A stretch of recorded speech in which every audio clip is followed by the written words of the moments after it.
Kamusta kaibigan, Kiros nga pala. So ito nga pala yung survival series natin at nababoring na ako sa Onocraft. So gagawa muna tayo ng survival series natin. Kukuha muna tayo melon. So skip ko muna to para di na kayo maboring. Let's go. So dito na tayo magmimina para mapabilis na natin yung ano natin, pagpaprocess ng worlds at makakuha tayo ng mga resources at matapos na to agad tong series na to. Siguro abutin tayo dito mga 20 episode or madami pa. Sana mag-enjoy kayo sa series na to mga men. Wala na kasi ako maisip na content kaya ito lang yung i-content ko, survival series natin. Let's go. Skip ko na lang to. So gagawa na tayo ng stone sword, stone axe, tsaka stone pickaxe, tsaka furnace din pang luto ng ulam natin. At stick na din men. So skip ko na lang to para mapabilis na tong episode na to. Let's go. So may nakita akong kabilang islands doon. Pupunta natin. Sana wala tayong makitang birch tree doon. At yun na nga, may birch tree nga dito mga kaibigan. At wala na tayong magagawa. Ito yung pinakaayaw kong puno sa buong Minecraft men. Kasi puti. So wala kayo narinig kanina no? At eto meron ditong cave.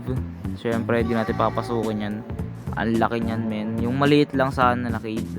Yung ano lang sana, medyo maliit lang na cave. Okay. At dito meron maliit na cave dito. Akala ko nung una ravine. So hindi pala.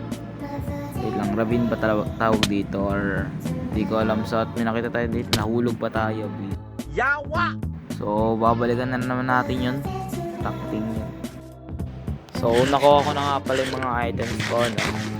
At buti na lang hindi tayo namatay na yun.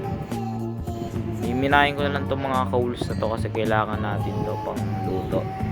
At sana may makita tayong iron dito. So i-skip ko na lang to men kasi medyo mahaba-haba itong ano na to.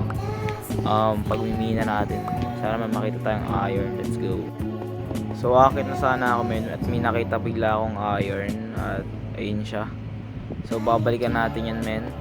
At syempre ito na tayo bababa dahil may creeper dyan. Ayun, kita nyo naman siguro yan. Pag sinabugan tayo yan, babalik na naman tayo sa spawn. Mamamatay naman tayo. So magbi-bridge na lang tayo dito na para bang bedwar player. Ganun ba yun? At kukunin na nga natin yung iron dito. Sana madami-dami din to men. At malas nga naman, 3 lang yung nakuha natin. So babalik na lang tayo sa taas. I-skip ko na lang tong part na to. Let's go. So maghanap na lang tayo ng ano natin, pagtatayuan ng base natin guys. At makangatay din tayo ng mga animals dito para may pangluto tayo mamaya. So i-skip ko na lang dito guys. Let's go. So dito na sana namin yung pinaka perfect spot natin.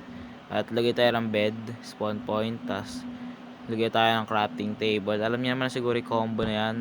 Tas magka-craft din tayo ng 2 chests. At lalagyan din natin ng 2 furnace. So bino-voice over ko lang nga pala to kasi naka nga pala, internal audio nga pala ako kanina.